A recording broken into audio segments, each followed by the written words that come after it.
ওপরে ঘুঁটের আগুন জ্বলছে এবং তার নিচে কলা পাতা জড়ানো তালের মাড়ের সঙ্গে চালের পেস্ট, নারকেল গুঁড়ো, চিনি মিশিয়ে একটা ভালো একটা আইটেম তৈরি করা হচ্ছে। এতে খুবই দারুণ লাগবে। Hey guys, welcome back to another blog. তো আজকে বাজারে গিয়েছিলাম, বাজারে গিয়ে একটা জিনিস দেখি, তো সেই জিনিসটা আমি নিয়ে চলে এসেছি। তো জিনিসটা দেখো, এই যে আমার হাতে দেখতে পাচ্ছ তাল, তো এরকম 3-4টা তাল নিয়ে এসেছি। তো নিয়ে এসে মাকে দিয়েছি, মাকে বলছি তাল দিয়ে একটা আইটেম বানাতে। তো তালের অনেক কিছু আইটেম হয়, তো প্রথমে মাকে বলবো এই তাল থেকে মাড়গুলো বের করে আনতে। তো মা কিভাবে তাল থেকে মাড়গুলো বের করছে আগে দেখি চলো, এবং মাকে জিজ্ঞাসা করব তাল দিয়ে আজকে কি আইটেম বানাবে। মা অলরেডি তাল ছাড়িয়ে তাল থেকে মাড় বের করেছে। তো 1 2 3 4টা তাল থেকে অলরেডি মাড় বের করে ফেলেছে। তো কিভাবে তাল থেকে মাড় বের করছে দেখো, এই যে দেখতে পাচ্ছ, দেখছো? তো তার থেকে আস্তে আস্তে করে হাত দিয়ে ভালো করে চটকে চটকে সেটা থেকে মাড় বের করছে। তো এইভাবে দেখো মা কতটা পরিমাণ মাড় বের করেছে তাল থেকে। তো দেখো কত ফ্রেশ লাগছে আর দেখতেও অসাধারণ লাগছে। মা এই যে তাল থেকে মাড় বের করছো, আজকে কি বানাবে? আজকে পিঠে বানাবো। পিঠে বানাবে? পিঠে, তালের পিঠে। মা বলছে তালের পিঠে বানাবে। তো বলছে শেষ পর্যন্ত তুই দেখতে থাক কি পিঠে বানাই। তো আমিও সেই অধীর আগ্রহে বসে থাকলাম এবং দেখবো মা শেষ পর্যন্ত তাল দিয়ে কি পিঠে বানায়। তো তোমরা পারলে আমার চ্যানেলটা সাবস্ক্রাইব করে দাও এবং শেষ পর্যন্ত ভিডিও দেখতে থাকো, খুবই ভালো লাগবে। মা বললো কলা বাগান থেকে কলা পাতা কেটে নিয়ে আসতে। তো আমি কলা পাতা কেটে নিয়ে আসছি। তারপর বলছে তুই একটা নারকেল ছাড়িয়ে দে। এই দেখো ভাইপো মাথায় করে নারকেল নিয়ে আসছে। তো রাখ, এখানটা রাখ। তো এই নারকেলটা দেখো কত বড়। তো একে এক্ষুনি ভাঙবো, ভেঙে কতটা পরিমাণ হয় দেখাচ্ছি। নারকেল ছাড়ানোর পর নারকেল থেকে দেখো গাছ বেরিয়ে পড়ছে। মা বলছে একটাতে হবে না, আর একটা ছাড়িয়ে ফেল। তো আর একটা কাঁচা নিয়ে এসেছি, এটাও ছাড়িয়ে দেখবো। তো আর একটা ছাড়ালাম, এই ছোট্ট একটা নারকেল বেরিয়েছে। আয়ুষ, এই দুটো নিয়ে ঠাম্মাকে দিয়ে যা। এই যে দেখতে পাচ্ছ তালের মাড়, একে আগুনেতে ভালোভাবে ফুটিয়ে নেওয়া হয়েছে যাতে তিতা না করে। এরপর এর সঙ্গে কি কি অ্যাড করা হচ্ছে তো দেখো। এই যে দেখতে পাচ্ছ চালের পেস্ট।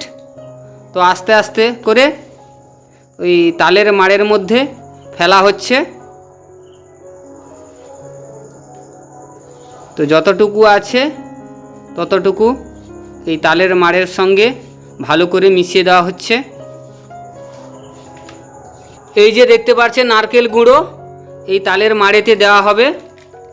দেখো সবটা এর মধ্যে দিয়ে দিলাম। এই যে দেখতে পাচ্ছ চিনি, এবং চিনিটা এর সঙ্গে দিয়ে দেব। তো দেখো প্রায় 250 পরিমাণ দিয়েছি। এই যে দেখতে পাচ্ছ হাতে লবণ, এটা তার সঙ্গে দেওয়া হলো। তো এবার ভালোভাবে একে ফেটানো হবে। দেখো কত সুন্দর লাগছে। তো সবচেয়ে আকর্ষণীয় বিষয় হচ্ছে এর কালারটা দেখো। যখন চালের গুঁড়ো এবং নারকেল গুঁড়ো এবং তালের মাড় সবটা মিশ্রণ করা হচ্ছে, তখন কালারটা দারুণ আসছে। কি জানি মা কি পিঠা বানাবে, তবে এখনও পর্যন্ত যা লাগছে মানে বলে বোঝাতে পারবো না। তো খেতে কেমন লাগবে জানি না, দেখতে তো খুবই অসাধারণ লাগছে।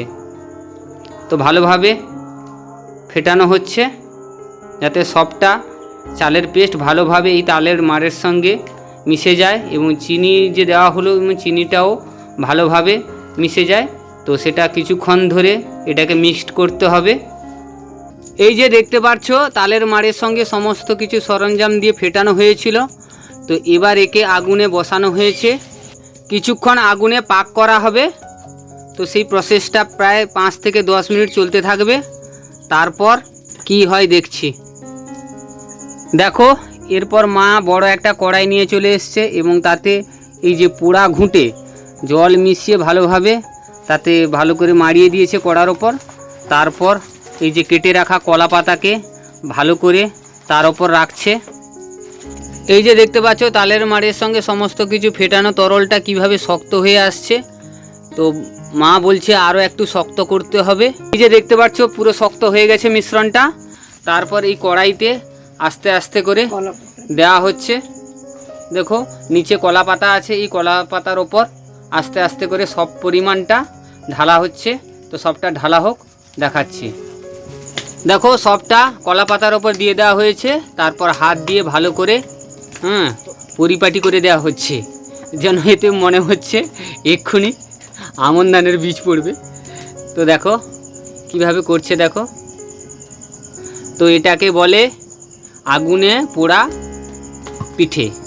তো এতক্ষণে মা বলল যে এটা কি হচ্ছে বলতো, তো আমি তো বুঝতে পারলাম না। অ্যাট লাস্ট মা বলল এটা হচ্ছে আগুনে পোড়া পিঠে। তো এবার এর উপর কলা পাতা দিয়ে দেওয়া হচ্ছে। দেখো একটা দুটো আরও কলা পাতা দেবে।